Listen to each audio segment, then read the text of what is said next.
En la primavera de 1989, un grupo de amigos universitarios planeó un viaje para disfrutar de unas vacaciones en México para relajarse después de haber hecho los exámenes finales. Estos jóvenes no tenían ni idea de que justo a donde iban había una lista de 60 personas desaparecidas desde enero de ese año. Tampoco se imaginaban que uno de ellos sería el siguiente. Y no solo eso, sino que la investigación por su desaparición destaparía una serie de sucesos escalofriantes que nadie se esperaba. Hoy vamos a hablar sobre uno de los cultos más perturbadores de México, el culto Matamoros y el caso de Mark Kilroy. Antes de empezar con este caso, que es bastante largo, y mientras lo investigaba para hacer el guión, pensaba que parece que se trate de una película, pero pasó de verdad. Antes de empezar con el caso, voy a dejar por aquí mis redes sociales. Si te gusta este tipo de contenido, suscríbete al canal, deja un me gusta y empecemos con el caso del culto Matamoros.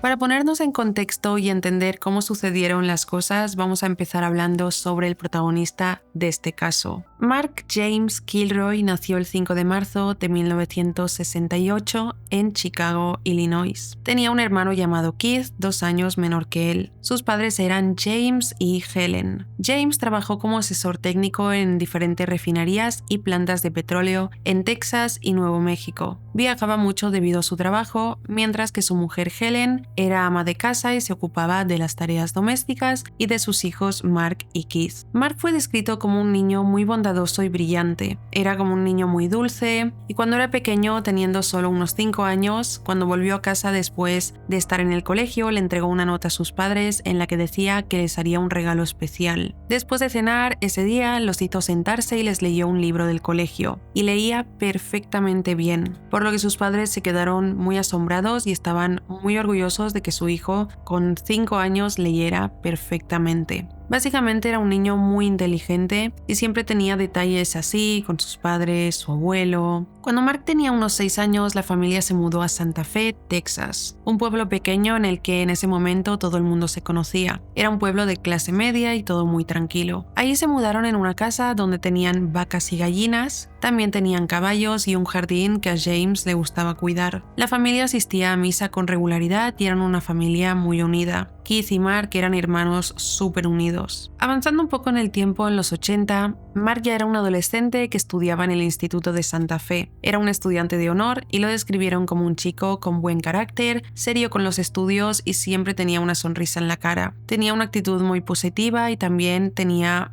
mucho liderazgo. Su forma de ser llamó la atención de su entrenador de baloncesto y le llamó tanto la atención que se puso en contacto con un amigo suyo de la Universidad Estatal de Tarleton porque creía que Mark tenía mucho potencial como jugador de baloncesto. Mark se graduó de la secundaria en el 86 y luego pasó un semestre en la Universidad Estatal del Suroeste de Texas, y luego el entrenador que acabo de mencionar consiguió que Mark fuera transferido a la Universidad de Tarleton, la cual está en Stephenville, donde fue a jugar a baloncesto. Se unió a una fraternidad y todo el mundo lo describía como un chico excepcional, siempre dispuesto a ayudar, siempre positivo, amigable y alguien en que todo el mundo podía confiar. 2 años después de estar en esta universidad, Mark decidió cambiarse a la Universidad de Texas, dejando el baloncesto. A él no le interesaba dedicarse al baloncesto de manera profesional, así que se cambió de universidad porque quería seguir su pasión, que era la medicina. Él soñaba con ser médico. Sin embargo, antes de cambiar de universidad, sus amigos decidieron hacer una despedida, ya que habían terminado el curso, y decidieron celebrarlo con unas pequeñas vacaciones. Antes de todo esto, Mark tuvo un accidente de coche bastante grave, pero se recuperó a sus 18 años. Volviendo a las vacaciones, eligieron ir a South Padre Island, que está en Texas. Se encuentra justo en el extremo sur de Texas y tiene un montón de playas a las que suelen ir muchos jóvenes de vacaciones. Es un lugar donde había unos 5.000 habitantes residentes en ese momento y al año 1 millón de turistas más o menos. South Padre Island se encuentra ubicada a menos de 20 minutos del cruce fronterizo con Matamoros, Tamaulipas. Matamoros en esa época ofrecía bebidas baratas para todos los visitantes y mucha vida nocturna. Un montón de bares con bebidas a buen precio, música, luces de neón, un montón de universitarios. Hoy es un lugar completamente diferente, pero en esa época era así. Cuando los jóvenes fueron a South Padre Island, se dirigieron hacia Matamoros para pasar una noche de fiesta. Miles de estudiantes estaban ahí de fiesta y cuando terminaron los días de vacaciones, Mark contactó con un amigo suyo del instituto llamado Brad y le dijo que tenían que ir juntos a Matamoros para el año siguiente porque fue increíble. Volvieron cada uno a su casa y Mark comenzó su siguiente semestre en la Universidad de Texas y se lo pasó también en South Padre Island, que no se lo sacaba de la mente. Él y su amigo Brad hablaban casi a diario sobre ir, así que finalmente planearon sus vacaciones para el segundo fin de semana de marzo. Así que saltando a marzo de 1989, Mark estaba en mitad del semestre y se estaba preparando para su examen de admisión a la Facultad de Medicina. Así que esas vacaciones con su amigo Brad a South Padre Island serían como su última oportunidad de divertirse un montón, sin preocuparse de los estudios y celebrar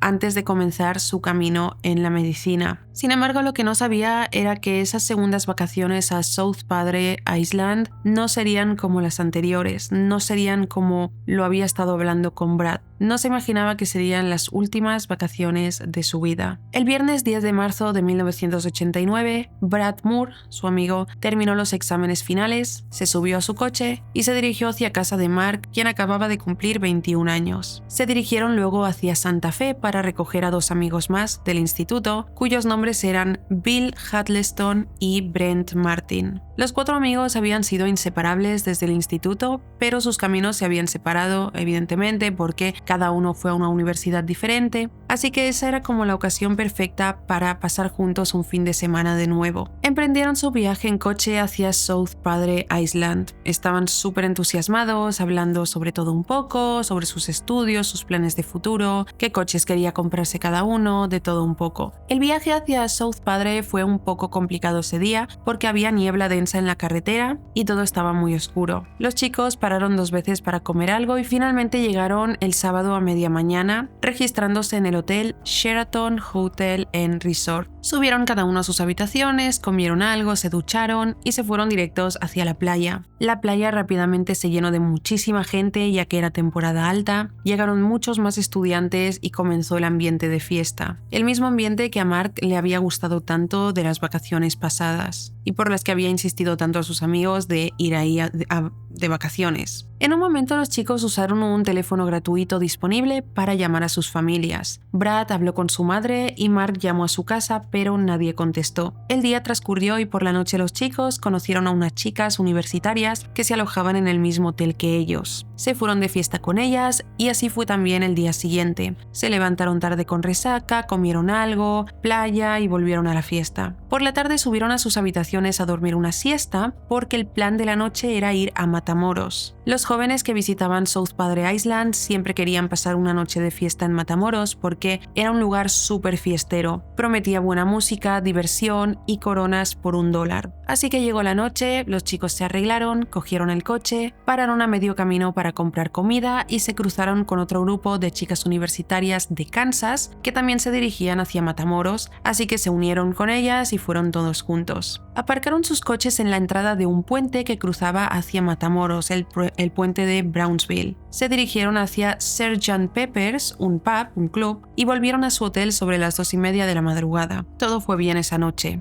Al día siguiente, el lunes 13 de marzo, los jóvenes se levantaron de nuevo, desayunaron y lo mismo que los días anteriores, salieron para la playa. A Mark ese día le llamó la atención una chica. En la playa había un concurso de bronceado y esta chica estaba ahí y ellos también. Era una universitaria de Texas. Empezaron a charlar mientras tomaban el sol y luego Mark y sus amigos pidieron pizza, cerveza, refrescos y se fueron a comer a sus habitaciones para luego hacer la siesta y prepararse de nuevo para salir por la noche. Esa noche planeaban asistir a una fiesta que habían organizado los antiguos compañeros de fraternidad de Mark en Tarleton State, porque estos también habían ido de vacaciones a South Padre Island. Así que Mark se vistió arreglado, los demás también, y los chicos no pensaban quedarse mucho en esa fiesta de los de la fraternidad, porque tenían muchas ganas de volver a pasar un rato en Matamoros, ya que se lo pasaron muy bien la noche anterior. El ambiente era como súper fiestero, súper juvenil, perfecto para universitarios. Brent, uno de los 4, no se sentía muy bien. Brent y Bill, de hecho, estaban bastante cansados por las noches anteriores y no querían ir a Matamoros de nuevo, pero los demás sí, así que terminaron yendo. Aparte de ellos 4, también fue un chico llamado Zach, que era uno de los amigos de la fraternidad de Mark. Igual que la noche anterior, llegaron al puente, estacionaron y caminaron por el puente hasta llegar a Matamoros. Al llegar en Matamoros había unos 15.000 estudiantes, o sea, el ambiente era súper fiestero, y ellos fueron a un bar llamado Los Sombreros. Eligieron ese bar porque era el que menos cola tenía para entrar. Lo que no sabían era que Los Sombreros era un lugar popular donde los narcotraficantes locales se reunían. El año anterior, el hijo del dueño de otro bar fue asesinado a tiros allí mismo y el asesino se informaba que era un miembro de un cartel. Unos meses después, un policía de Matamoros que había estado siguiendo al presunto asesino desapareció sin dejar rastro. Volviendo a esa noche, los chicos estaban pasando un buen rato y se dirigieron luego hacia otro lugar llamado London Pub, que en ese momento le habían cambiado el nombre a Hard Rock Café. Se pusieron a bailar, a beber, charlaron con un montón de gente y Mark se perdió entre la gente. Sobre las 2 de la madrugada, Bill sugirió que regresaran ya para el hotel y al salir del club vieron a Mark apoyado en un coche charlando con la chica que había conocido en la playa ese día, la universitaria de Texas. Mark se despidió de la chica, se fue con sus amigos y comenzaron a caminar de vuelta al coche. Lo que ninguno de los 5 chicos sabía era que Mark había sido marcado. Estaba siendo observado por un hombre llamado Serafín Hernández, miembro de ese cártel que he mencionado antes. Serafín ya había marcado a otros 2 jóvenes antes de marcar a Mark, pero se le habían escapado. Junto a Serafín iba otro hombre llamado Malco Ponce, y mientras Mark y sus amigos caminaban, Serafín y Malco los seguían en una camioneta. Las calles estaban llenísimas de gente saliendo de bares, entrando, otros cruzando el puente, otros vagando por ahí con amigos, divirtiéndose. Así que no es que estos chicos estuvieran andando solos y la camioneta siguiéndolos y se notara. Es que había muchísima gente y era fácil perderse entre la gente. La gente no caminaba recto, sino que tenías que ir pasando así. Brad y Brent se adelantaron al grupo y al darse cuenta pararon y esperaron a los demás frente a un bar cerca del puente. Los demás estaban más atrás, Bill y Mark, y Bill se acercó a Mark y Mark le preguntó ¿pasa algo? Y Bill le dijo que simplemente estaba muy cansado y no tenía más ganas de fiesta, estaba súper cansado y bebido, en plan se movía lento y así, estaba muy cansado de las noches anteriores y de haber vuelto a beber y tenía muchas ganas de irse. Mark caminó con él en todo momento porque no quería que Bill se quedara solo en el estado en el que estaba. Pero en un momento Bill se fue a orinar detrás de un árbol y Mark lo esperó. Cuando Bill salió de detrás del árbol, Mark ya no estaba por ningún lado. Rebobinando unos minutos, cuando Bill caminaba hacia el árbol, escuchó una voz dirigida a Mark que le decía «Oye, ¿no nos conocemos?». Pero Bill ni siquiera miró hacia atrás porque habían conocido a mucha gente esa noche y en general durante todos los días, así que pensó que cualquier persona que habían conocido en la playa, en un bar, en el hotel, se había encontrado con Mark y no pensó en nada raro.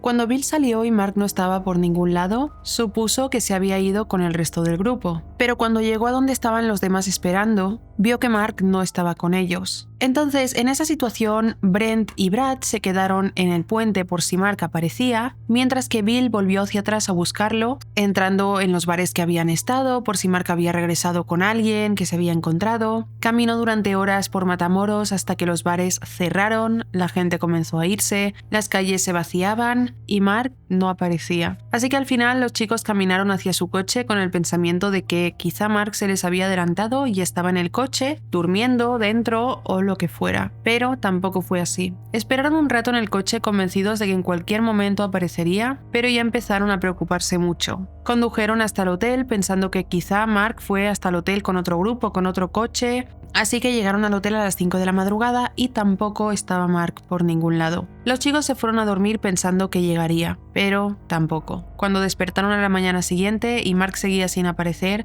supieron que algo iba muy mal. Los chicos pasaron la mañana en la habitación hablando sobre teorías sobre dónde podría estar Mark, teorizando qué podría haber pasado, y decidieron ir a la policía pensando que quizá fue arrestado en Matamoros, pero al llegar les dijeron que no había ningún Mark Kilroy arrestado y decidieron denunciar su desaparición. Se dirigieron hacia el consulado de Matamoros después porque el hombre que les atendió, llamado Michael, les dijo que no se preocuparan, que seguramente su amigo se había ido con alguna chica, que revisó las cárceles y los hospitales y Mark no estaba en ningún lado. Les dijo: regresad al hotel y esperad a que os diga algo. Pero los amigos no regresaron al hotel, sino que comenzaron a dar vueltas por la calle, por las calles de Matamoros, buscando a Mark por todos lados. Fueron también a la policía de South Padre Island, donde les dijeron que no podían hacer demasiado. Los chicos llamaron entonces a los padres de Mark y les dijeron que llamaran ellos, James y Helen, al consulado con la esperanza de que al ser los padres se los tomaran un poco más en serio. Ya que yendo ellos, los jóvenes, la policía se los tomaba como seguramente estaba borracho y se ha ido a casa de alguien y aparecerá. James llamó a su hermano, el tío de Mark, llamado Ken, quien era un agente de aduanas de Estados Unidos. Ken pensó inicialmente que Mark podría haber sido arrestado también y que podía estar en alguna cárcel mexicana, así que llamó al comisionado regional adjunto de la aduana del Pacífico de Estados Unidos, llamado John Hensley, quien era un amigo suyo. John le prometió al tío de Mark que se comunicaría con la oficina del sheriff. Mientras, Helen, la madre de Mark, llamó a la patrulla fronteriza, quienes llamaron a la policía de Brownsville, que Brownsville era al otro lado del puente que cruzaba Matamoros. También llamó a la policía de Matamoros, pero desafortunadamente nadie hablaba inglés y ella no hablaba español, por lo que no tuvieron manera de comunicarse. Además que la policía de Matamoros colgó 2 veces a Helen mientras intentaba poder comunicarse de alguna manera con ellos. Un teniente llamado George Gavito de la oficina del sheriff del condado de Cameron en Brownsville recibió 2 llamadas ese martes, el día después de la desaparición de Mark. Una llamada era de la policía de South Padre Island, donde le informaban sobre la desaparición de este chico, y otra llamada era de Oren Nick. Oren Nick era otro oficial que le dijo a George que quería trabajar junto a él para buscar a Mark.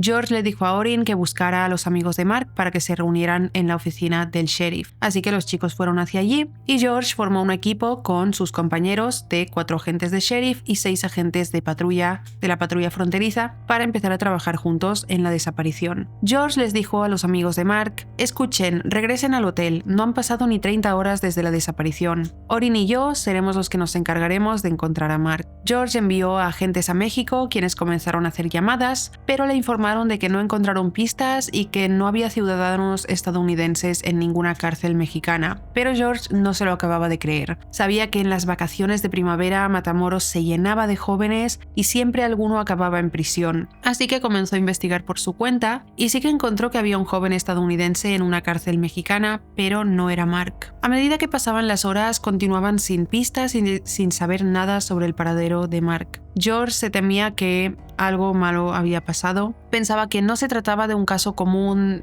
de un estudiante que se había pasado con el alcohol, que había acabado en un hotel con una chica o amigos y que despertaría con resaca y aparecería. Ya había pasado demasiadas horas y no era normal. Al equipo de búsqueda se sumaron oficiales de aduanas, la policía de Brownsville, el condado de Cameron y federales mexicanos. Los padres de Mark llegaron a Brownsville muy preocupados, pero llenos de determinación para encontrar a su hijo. Ofrecieron una recompensa de $5,000 y comenzaron a repartir volantes con la esperanza de encontrar a alguien que lo hubiera visto o supiera dónde estaba. Los amigos de Mark acompañaron a Oren Nick a Matamoros para enseñarle el recorrido que hicieron la noche anterior durante la fiesta. Bill tenía el recuerdo de que escuchó a esa persona decirle a Mark: oye, ¿no nos conocemos? Y dijo que aparte tenía también el recuerdo de ver a Mark hablando con un joven hispano con una cicatriz en la cara o en el cuello. Don Wells, quien era el director del consulado, le dijo a James, el padre de Mark: no te fíes de la policía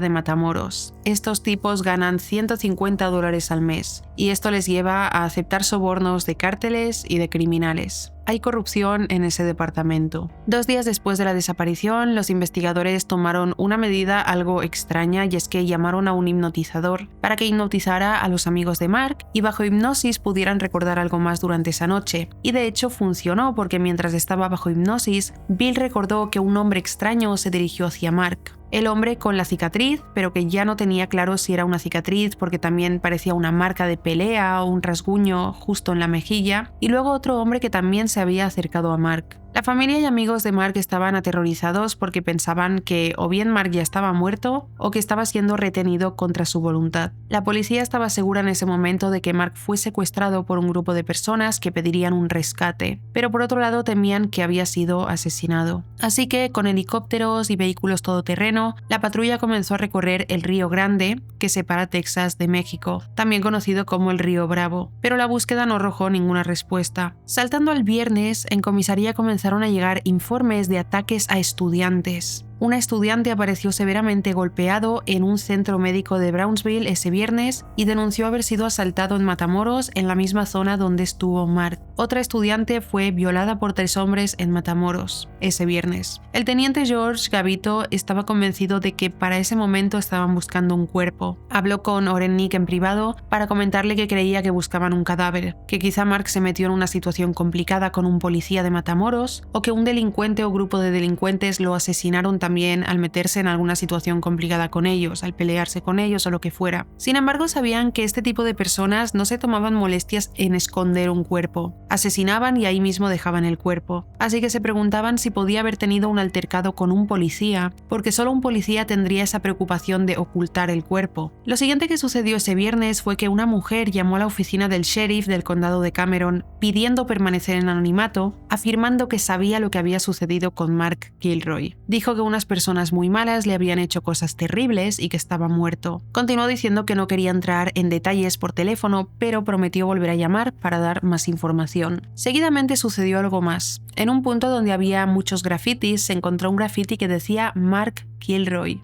Interrogaron a más de 100 delincuentes conocidos de la zona y los interrogatorios fueron bastante brutales. En plan, utilizaron métodos como echarle salsa picante por las fosas nasales, pero nadie parecía saber nada. Al menos eso decían. Mientras sucedía todo esto, James, Helen y Keith, los padres y hermano de Mark, distribuyeron unos 20.000 volantes por todo el Río Bravo. Se reunieron con el fiscal general de Texas e incluso con el gobernador, y la gente ayudó a que recaudaran $10.000 más para la recompensa, aumentando en un total de $15.000. Saltamos al lunes, una semana después de la desaparición. La familia de Mark contactó con America's Most Wanted y el programa dijo que cubrirían el caso de Mark. La policía para ese punto se encontraba sin pistas y con la investigación completamente paralizada. El domingo de esa semana, domingo 26 de marzo, el episodio de America's Most Wanted sobre la desaparición de Mark se emitió en Estados Unidos y en México, y al final de esa noche se habían recibido hasta 82 llamadas desde Brownsville y Matamoros, pero un oficial dijo que esas llamadas no proporcionaron ninguna pista relevante que pudiera avivar la investigación. El martes 28 recibieron más de 1.300 llamadas, pero tampoco ayudaron en nada. Unos días después, la familia de Mark tomó la triste decisión de regresar a su casa, porque tenían que continuar con su vida. Keith tenía que volver a la universidad, etc. La policía les prometió que no disminuirían la intensidad de la investigación y que continuarían trabajando para poder llegar a alguna pista. El 4 de abril sonó el teléfono en casa de la familia de Mark. Quien llamaba era un hombre del condado de Galveston y afirmaba tener información sobre el paradero de Mark. Aseguró que seguía vivo. Dijo que estaba en Houston recluido en un pabellón cerca de un centro de detención juvenil. El hombre les prometió a los padres de Mark volver a llamarles con más detalles. A las 2 de la madrugada volvió a llamar exigiéndoles $2.000 por más información y $8.000 adicionales que debían pagarle más tarde. Helen, la madre desesperada, aceptó. Contactó con la policía, compartió toda esta información y al día siguiente Helen fue hasta una calle de Galveston donde quedó con este hombre para pagarle los $2.000 en efectivo, mientras la policía observaba la operación desde lejos. Pasaron los minutos y una mujer se acercó a Helen. Se quedó mirándola en silencio desde un poco lejos y de repente aparecieron 2 hombres más, quienes hablaron con esta mujer y los 3 se fueron. Helen también se fue y nadie escuchó qué dijeron esas 3 personas. Por la noche el teléfono volvió a sonar y era el mismo hombre, diciéndole a Helen que habían visto el coche patrulla vigilando. Le dijo que organizarían otro encuentro pero sin policía. Amenazó a Helen con que si alguno de ellos era perseguido o arrestado por la policía, le cortarían los dedos a Mark y se los enviarían a Helen como prueba.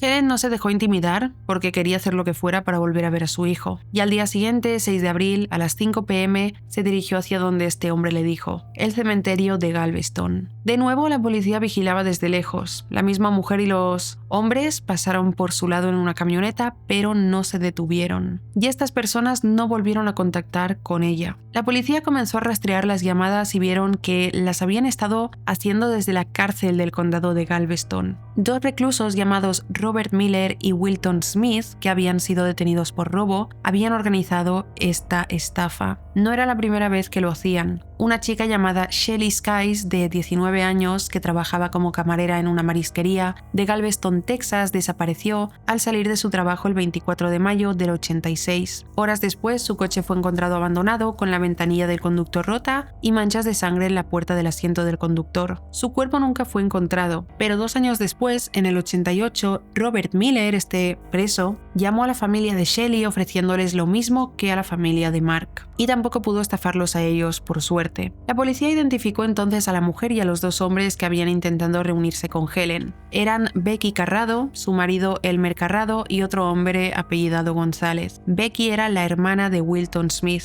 Con este descubrimiento, la policía obtuvo una orden de registro de casa de los Carrado y encontraron $30,000 en cocaína, $8,000 en efectivo y una pistola calibre 45. Becky, su marido y González fueron acusados por posesión de sustancias y por intento de robo a Helen Kilroy. Mientras sucedía todo esto, la familia no había sido informada de que el 1 de abril la policía que trabajaba en el caso de Mark ya había comenzado a obtener pistas y la investigación había llegado a un punto en el que estaban descubriendo lo que estaba pasando realmente. Ese 1 de abril, oficiales mexicanos que estaban en una operación antidrogas detectaron un vehículo cerca de la frontera que conducía de manera sospechosa. Hizo alguna infracción, en plan, se saltó un semáforo, se saltó un ceda al paso. Siguieron a este vehículo, era una camioneta, quien los condujo hasta un rancho llamado Rancho Santa Elena, ubicado a unos 30 kilómetros de Matamoros. El Rancho Santa Elena no parecía tener nada en especial. Estaba en medio de la nada, tenía un terreno bastante grande con una pequeña choza, un corral de ganado, nada en especial. Pero los agentes sabían que un lugar así puede esconder algo muy siniestro. Así que observaron desde la distancia el movimiento del rancho, y entonces decidieron hacer una redada. Entraron rápidamente encontrando 30 kilos de marihuana, lo que confirmó que en ese rancho había por lo menos contrabando de drogas. Arrestaron a un chico de 29 años llamado Domingo Reyes, quien era el cuidador del rancho. Juan Benítez Ayala, el comandante del grupo de federales, le enseñó a Domingo Reyes una foto de Mark Kilroy, y Domingo admitió que Mark estuvo ahí. Señaló la pequeña choza que estaba a unos 400 metros de distancia. Se dirigieron hacia la choza y allí encontraron sangre, carne en descomposición, cáscaras de coco, puros, botellas de licor y un marco de cama de hierro, cinta aislante, un martillo y un machete cubierto de sangre. Seguidamente vieron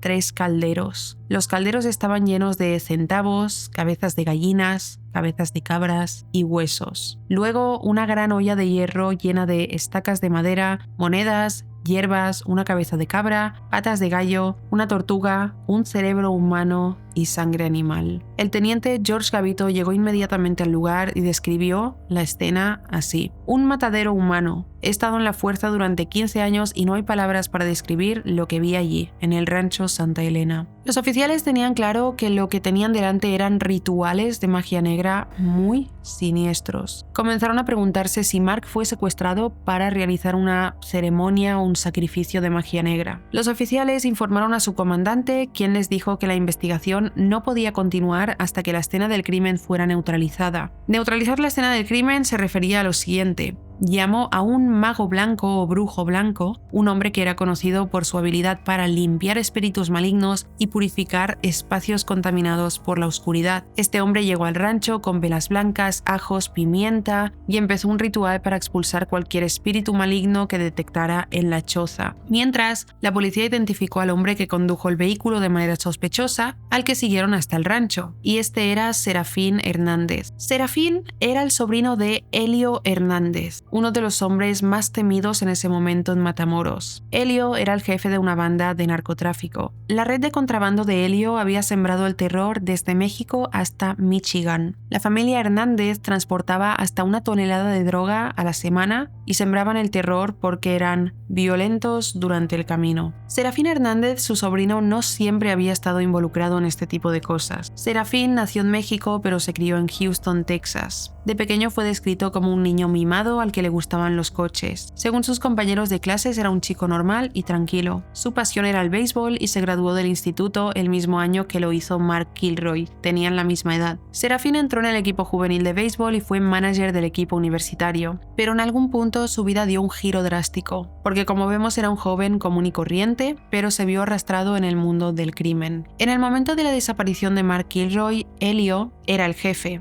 pero no siempre había sido así. Antes el jefe era el padre de Serafín, llamado también Serafín, y su tío Saúl. Saúl dirigía en Matamoros mientras que Serafín, padre, llevaba a cabo las operaciones en Texas. En el año 87, mientras Saúl estaba fuera de un restaurante, fue asesinado por sus rivales. Inmediatamente su hermano Helio tomó el mando y continuó con las operaciones desde el rancho Santa Elena. Y fue cuando su sobrino Serafín se unió al negocio criminal familiar. Ahora, Serafín llevaba una doble vida. Estudiaba justicia penal en la Universidad de Texas mientras trabajaba para su tío Helio en México. Estudiaba durante el día, traficaba durante la noche. La policía no quería arrestar a Serafín porque no querían actuar impulsivamente, así que decidieron mantenerlo bajo vigilancia mientras investigaban más a fondo la red criminal de la familia Hernández. Juan Benito Ayala, uno de los agentes, había estado intentando atrapar a esta familia durante años. Sabía que eran narcotraficantes, pero no tenía ni la remota idea de lo profundo que era el asunto en realidad. No hacían solo tráfico de drogas, no se dedicaban solo al tráfico de narcóticos. Sin embargo, el 9 de abril la policía volvió al rancho Santa Elena y decidieron arrestar a Serafín,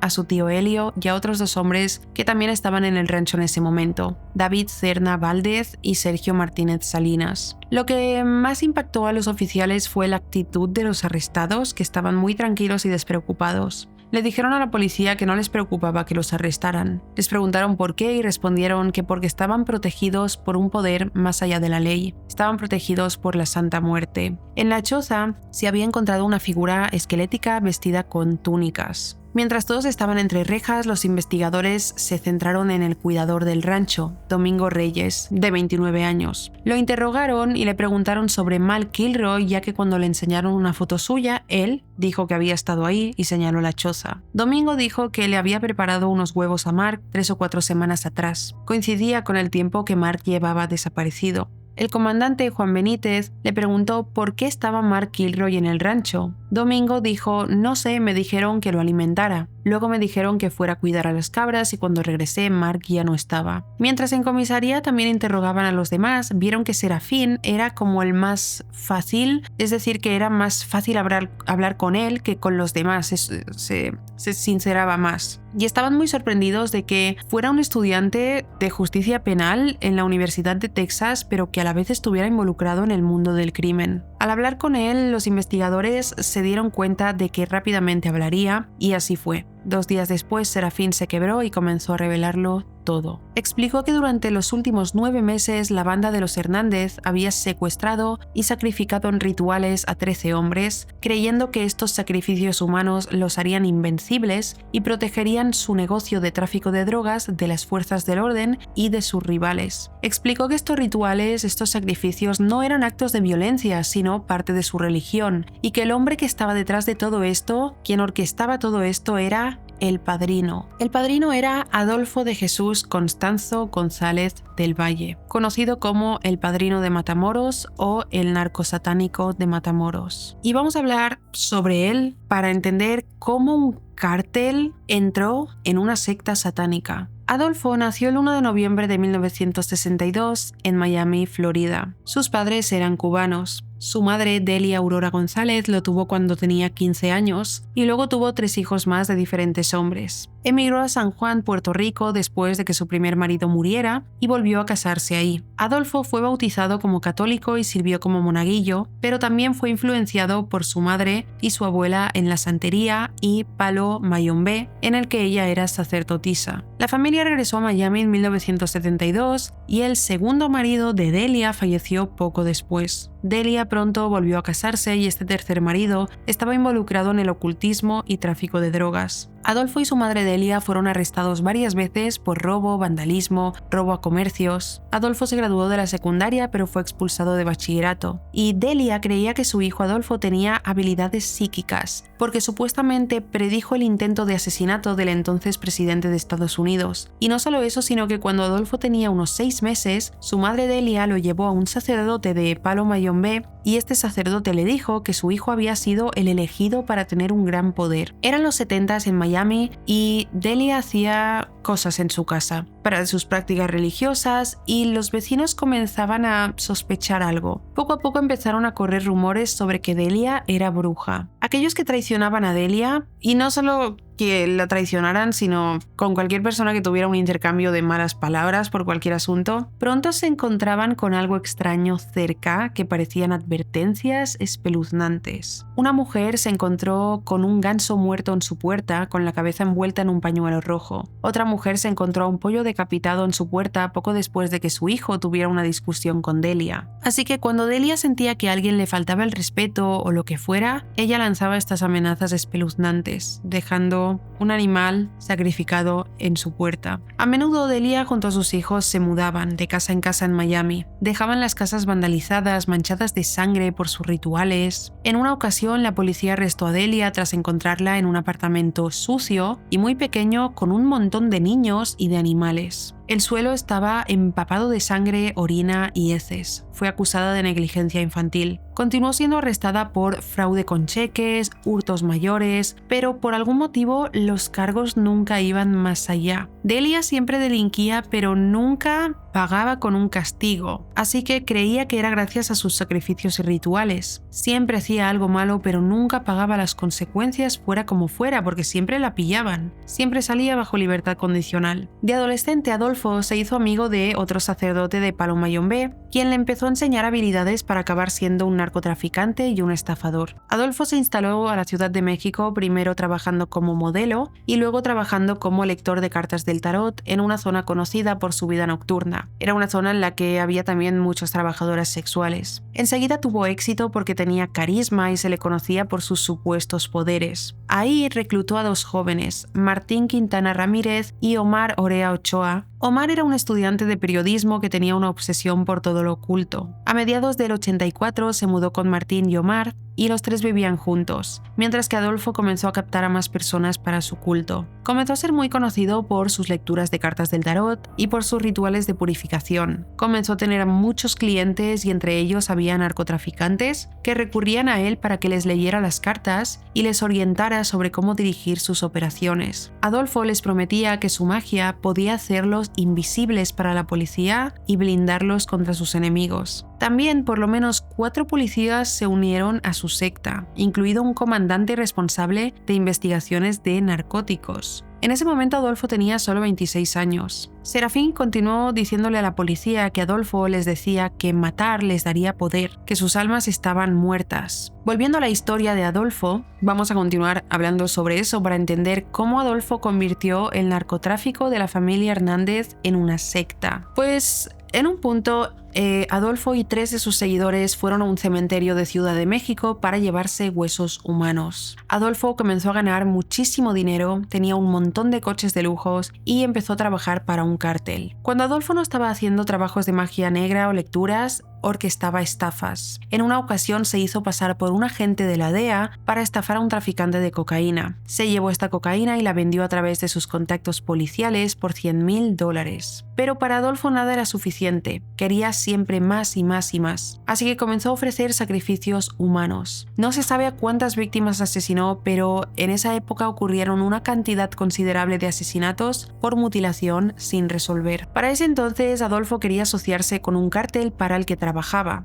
el cártel Calzadas. Sin embargo, este cartel lo quería como lector de tarot y tal, pero no querían que se asociara con ellos. Así que el cartel le dijo que no. Adolfo actuó como si no le importara que le dijeran que no, pero en realidad estaba furioso. El 30 de abril del 87, 7 miembros de la familia Calzadas desaparecieron misteriosamente. Al día siguiente, la policía descubrió velas derretidas y otras cosas, partes de una ceremonia religiosa o ritual, en la oficina del fiscal del distrito. 6 días después, los agentes encontraron restos mutilados en un río. Recuperaron los 7 cuerpos y cada uno tenía señales de haber sido torturados de la manera más sádica. Aparecieron sin sus cerebros, dedos, oídos y en un cuerpo sin la columna vertebral. Para julio del 87, Adolfo tenía la mira puesta en su siguiente fuente de poder y riqueza, el cártel de la familia Hernández. Y para llegar a ellos trazó un plan. Una joven llamada Sara Aldrete salía con un chico llamado Gilberto Sosa, que era un narco del cartel Hernández. Adolfo decidió usar su carisma, su encanto, para acercarse a Sara. Sara no tenía ni idea de que encontrarse con Adolfo no fue una casualidad, sino que fue planeado. Y tampoco imaginaba el tipo de mundo al que la arrastraría. Que ella era novia de un narcotraficante, así que ya estaba en un estilo de vida peligroso. Pero con Alfredo las cosas irían muy lejos. Primero vamos a hablar sobre Sara, ya que se convierte en una persona importante en este caso. Sara María Aldrete Villarreal nació el 6 de septiembre del 64 en Matamoros, Tamaulipas, México. Desde pequeña destacó. Era muy alta, muy inteligente, asistió al instituto de Brownsville, Texas, y obtuvo la residencia permanente para poder asistir a la Universidad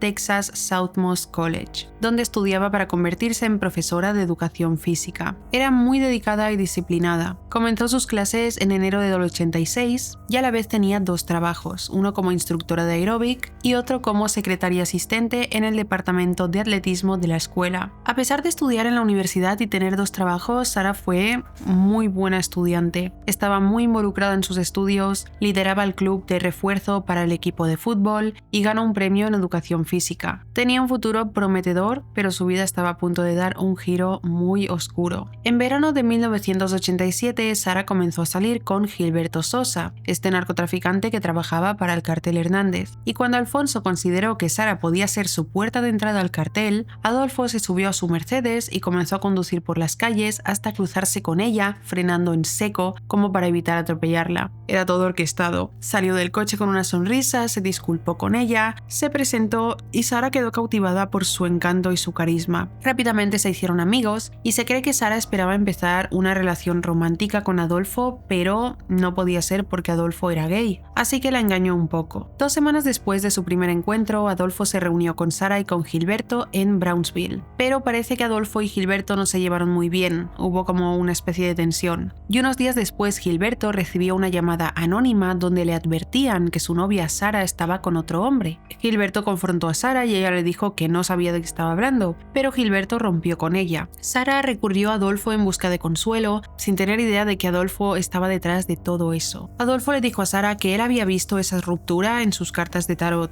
Poco a poco comenzaron a pasar tiempo juntos y él comenzó a introducirla en su mundo, sus religiones, rituales y sus prácticas oscuras. En poco tiempo, Sara se convirtió en miembro de la secta. Adolfo le dio el título de la madrina de la secta, la convirtió en la segunda al mando después de él. Sara en ese momento empezó también a vivir una doble vida como Serafín que hemos comentado antes. Continuaba estudiando en la universidad y por otro lado era miembro del culto realizando rituales con Adolfo. Saqueaban cementerios por la noche y exhumaban cuerpos para llevarse huesos y ofrecerlos a sus dioses, etc. Un profesor de la universidad de Sara diría más tarde que ella sacó una nota sobresaliente en su asignatura. Siempre estaba presente, siempre amable, nunca la vio usar un emblema, un talismán, un amuleto, ninguna señal de magia negra. Adolfo le dijo a Sara que podía ver el futuro y predijo que Elio Hernández pronto acudiría a ella en busca de consejo por un problema grave. Y tal como lo predijo, sucedió. Cuando Saúl fue asesinado por los rivales, Elio se asustó al ver que hasta los más fuertes podían ser derrotados. Estaba asustado por la falta de protección y quería una protección que fuera más allá que las armas. Elio quería algo que pudiera protegerlos completamente de sus enemigos y de la ley. Entre los rumores de la calle se escuchaba el nombre de Adolfo de Jesús Constanzo, un practicante de magia negra considerado el mejor. Elio creía que la magia negra de Adolfo podía ser el arma definitiva para proteger era el cartel de los Hernández. Así que Elio se acercó a Sara en busca de protección. Sara le presentó al padrino, que era Adolfo. Le aseguró a Elio que ellos podían resolver sus problemas, que si seguían fielmente sus prácticas religiosas se volverían invisibles para las autoridades, pero su protección tenía un precio muy alto. Adolfo exigía el 50% de las ganancias del cartel y Elio aceptó. Al principio Adolfo introdujo a los Hernández y demás a los rituales de santería, pero luego poco a poco con rituales más oscuros. Con el tiempo Adolfo tenía mucho poder sobre el cartel Hernández, ellos acudían a él para todo. Convenció al cartel de que los sacrificios de animales eran la clave para obtener sus poderes que los protegerían. Así que juntos Adolfo y Sara realizaban los rituales con el cartel. Realizaban ceremonias con puros, matanza de pollos y cabras, rezaban, etc. Con el tiempo Adolfo los convenció de que los sacrificios humanos ofrecerían todavía más protección. Y así empezaron a secuestrar a personas y las llevaban al rancho Santa Elena donde Adolfo realizaba el ritual. Sometía a las víctimas a torturas horrorosas, a veces las sodomizaba incluso antes de quitarles la vida. Para Adolfo el dolor y la mutilación eran esenciales en sus rituales. Cuanto más sufriera la víctima, más fuerte sería el poder. Creía que a los demonios a los que servía solo estarían complacidos con sacrificios en los que la persona moría en agonía y sufrimiento. Le decía a sus seguidores: deben morir gritando. Una vez asesinaban a la víctima, Adolfo le extraía varios órganos con los que creaba un brebaje en las ollas. Este brebaje se pasaba entre todos los miembros quienes se lo bebían, creyendo que eso les hacía invencibles e incluso que serían humanos a prueba de balas. Los restos de las víctimas eran enterrados en el rancho. Algunos huesos los usaban para crear collares. La mayoría de las víctimas eran elegidas por miembros de la pandilla. Eran o enemigos o rivales o policías corruptos que los habían traicionado. El 28 de mayo del 88, Adolfo disparó a un narcotraficante llamado Héctor Fuente y a un granjero llamado Moisés Castillo, pero esta vez no los torturó ni mutiló, así que para él el ritual quedó incompleto y sus cuerpos fueron enterrados fuera de la propiedad, cerca del rancho. Unos niños que pasaban por ahí descubrieron los cuerpos al ver una mano saliendo de la tierra. Avisaron a la policía, pero su historia fue descartada. Pensaron en plan: son unos niños que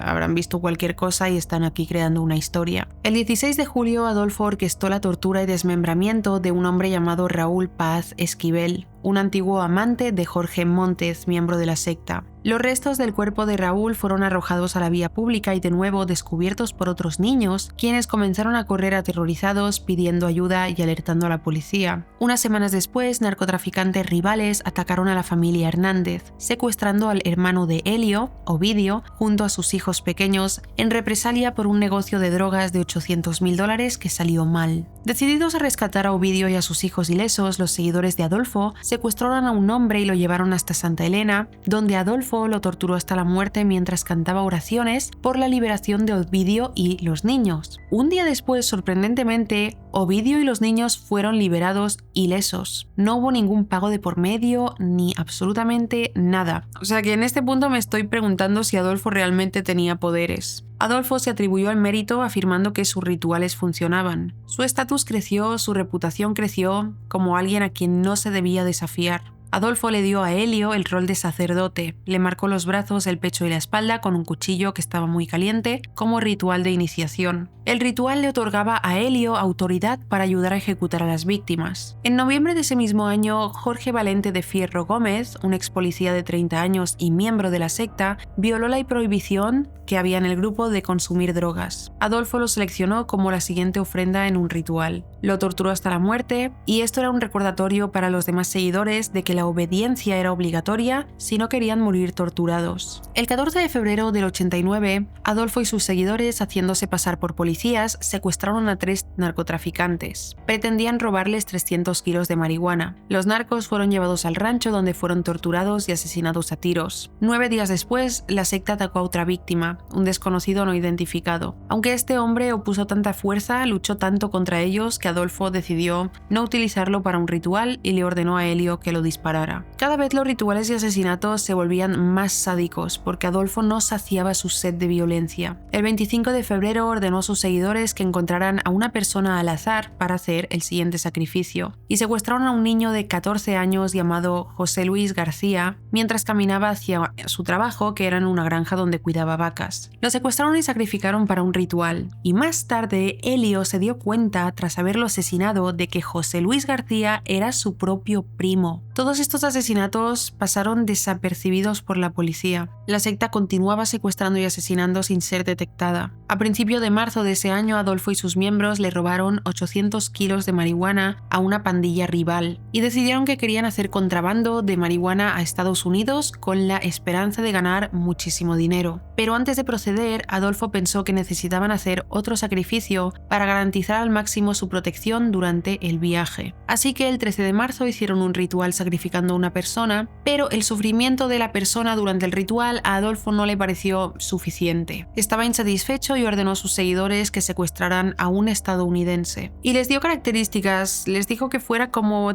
típico chico estadounidense. Así que la madrugada del 14 de marzo, Serafín y algunos hombres más se sentaron en su camioneta y condujeron hasta Matamoros, donde estaba lleno de jóvenes estadounidenses. Aparcaron en el puente y comenzaron a buscar entre la multitud de estudiantes que estaban ahí de vacaciones. Y fue entonces cuando vieron a Mark Kilroy. Mark tenía el físico que Adolfo había ordenado que encontraran. Era exactamente el chico que buscaba. Entonces los hechos ocurrieron de la siguiente manera. Serafín se detuvo al lado de Mark y le preguntó si necesitaba que lo llevaran. Mark se acercó a la camioneta pensando que todo era inofensivo, que eran algunos amigos que lo habían reconocido o alguien que quería ayudar. Y cuando se acercó a la camioneta, bajaron, lo agarraron y lo subieron. Todo fue muy rápido, dándole a Mark muy poco tiempo para reaccionar. Sin embargo, él actuó, comenzó a luchar por salir de ahí y pocos minutos después consiguió saltar de la camioneta y comenzó a correr. Pero ellos lo rodearon y volvieron a subirlo. Le vendaron los ojos y lo ataron con cinta adhesiva. Condujeron hasta el rancho y Serafín y los demás hombres se fueron dejando a Mark atado en el asiento de atrás. Al amanecer, apareció el cuidador del rancho, Domingo, ofreciéndole un plato de huevos, pan y agua. Unas 12 horas después de haber sido secuestrado, Adolfo y sus discípulos se dirigieron hacia él y lo llevaron con los ojos vendados y todavía con cinta adhesiva hasta la choza. Adolfo ahí torturó a Mark durante horas y finalmente lo asesinó dándole en la nuca con un machete. El cuerpo de Mark quedó tendido en el suelo rodeado de velas, puros, botellas de alcohol, y entonces Adolfo cortó un trozo del cráneo de Mark y lo colocó en la olla, mezclándolo con una tortuga, trozos de pollo y una cabeza de cabra. La mezcla fue cocinada y después los miembros del culto se la bebieron, creyendo que bebían el poder y la protección que necesitaban. Para deshacerse del cuerpo, le cortaron las piernas y lo enterraron en un hoyo que cavaron cerca del corral. Adolfo tampoco quedó satisfecho con este sacrificio, quería hacer uno más antes de hacer el contrabando. Esta vez no eligió a una víctima al azar, sino que escogió a Gilberto Sosa, el exnovio de Sara,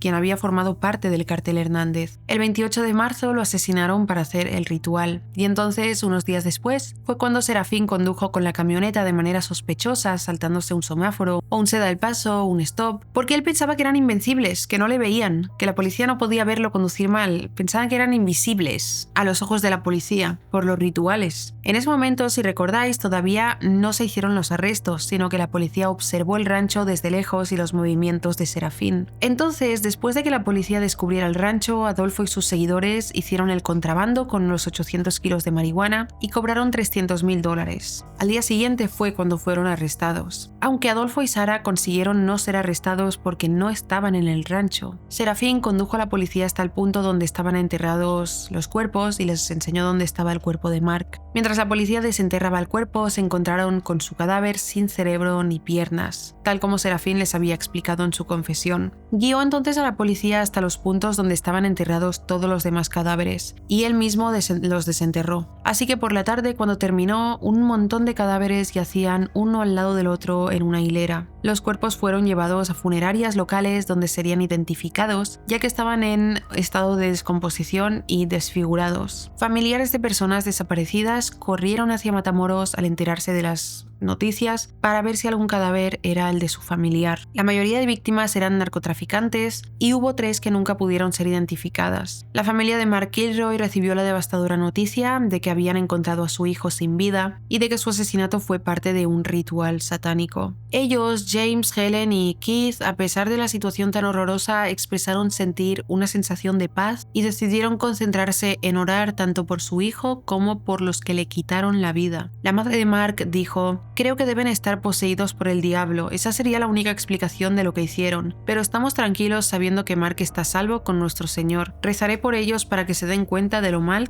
que está todo esto. El padre de Mark dijo: Mark nunca tuvo nada que ver con los narcóticos, ni siquiera los probó. Tenía miedo de los narcóticos, pero aún así fueron los narcóticos los que mataron a Mark. Luego compartieron sus planes sobre establecer un fondo conmemorativo dedicado a proporcionar becas a estudiantes de medicina para ayudar a otras personas a perseguir el sueño de Mark, que era ser médico. Cuando se conoció la noticia del rancho de Santa Elena, todos los canales, periodistas, cogieron un avión y fueron hacia allí. Matamoros era el foco de atención, mientras la policía seguía buscando a Adolfo y a Sarah. Los arrestados, Serafín, su tío Elio y los otros dos hombres desfilaron entre los periodistas y respondieron preguntas. Y Elio parecía disfrutar mucho de la atención y ante todos mostró los símbolos satánicos que tenía marcados en los brazos, pecho y espalda de su ritual de iniciación. Luego los periodistas fueron hacia el rancho Santa Elena, donde hicieron fotografías de los calderos y de todo. Allí apodaron el caso como los narcosatánicos y como la secta de Matamoros. Uno de los arrestados fue llevado al rancho para cavar él mismo con las manos y destapar más cadáveres. Cavó hasta encontrar un cadáver de un hombre mexicano de unos 40 años, al que le habían abierto el pecho y arrancado el corazón. Este era el cuerpo número 13 desenterrado del rancho. 2 días después se descubrieron 2 cuerpos más, el del narcotraficante Héctor de la Fuente y el del granjero Moisés Castillo. Los investigadores pronto se enteraron de que Adolfo, Martín Quintana, quien era el novio de Sara, y Omar Aria, quien era también su novio, y un sicario, el sicario de la familia Hernández, habían sido vistos en Brownsville el día en el que se desenterraron los primeros 12 cadáveres. Después se perdió su pista. La policía sabía que Adolfo tenía vínculos en Miami y en Ciudad de México, así que emitieron una orden de búsqueda en esos lugares. Entonces descubrieron que Sara había llamado a su universidad anunciando que no volvería. Afirmó que se trataba de asuntos personales que debía atender, pero cuando todos se enteraron de que estaba en orden de búsqueda y captura, profesores, sus compañeros, quedaron atónitos. Pensaban que cómo era posible que una estudiante tan brillante formara parte de una secta tan violenta. El portavoz de la universidad dijo: estamos impactados y asombrados de que esto pudiera suceder, de que una estudiante de aquí pudiera estar involucrada en algo así. Al principio todo el mundo pensaba que a Sara le habían tendido una trampa. No podían creerse que estuviera involucrado en algo así por voluntad propia. Pero cuando la policía registró su habitación en casa de sus padres en Matamoros, encontraron un altar con velas negras, puros, entre otras cosas. Los mismos objetos asociados a los calderos que hacía la secta. Y además, una pared de su cuarto estaba salpicada de sangre, y cómo sus padres no pudieron darse cuenta de que una habitación de su casa tenía salpicaduras de sangre. Entonces la gente empezó a atar cabos. Sara, que era la hija de personas que no tenían demasiado dinero, conducía un coche nuevo bastante lujoso, algo poco habitual para una persona de una familia de bajos recursos. Unos amigos de Sara recordaron una vez en la que ella les hizo ver la película Los Creyentes, y cuando terminó la peli, ella se levantó y empezó a predicar sobre el ocultismo en un tono muy extraño. Sus amigos le restaron importancia pensando que estaba como haciendo la broma tras ver la película, pero en ese momento tuvieron un clic y entendieron todo. La policía ideó un plan para provocar a Adolfo y así intentar que cometiera un error para ser atrapado. Trajeron a un chamán al rancho para realizar un ritual de purificación e invitaron a los medios de comunicación a presenciar y grabar el evento. Mientras se realizaba el ritual, los agentes prendieron fuego a la choza, conscientes de lo que significaba esa choza para Adolfo, para provocarlo. Cuando las llamas se extinguieron y la choza quedó hecha cenizas, los agentes colocaron una cruz de madera sobre ellas. Cuando Adolfo se enteró de que su choza había sido destruida, entró en cólera. Comenzó a destrozar los muebles y todo de donde se encontraba. A principios de mayo llegó un aviso a la policía de que Adolfo podría estar escondido en un barrio de Ciudad de México. Los agentes fueron hacia la zona donde vieron a un hombre intentando comprar grandes cantidades de comida con dólares. Siguieron al hombre hasta un edificio. El 6 de mayo rodearon ese edificio e iniciaron una redada. Adolfo estaba allí en un piso y los vio desde su ventana, y entonces comenzó a quemar dinero. Quemó alrededor de $3,000 en efectivo en una chimenea. Arrojó monedas de oro y también tiró dinero por la ventana.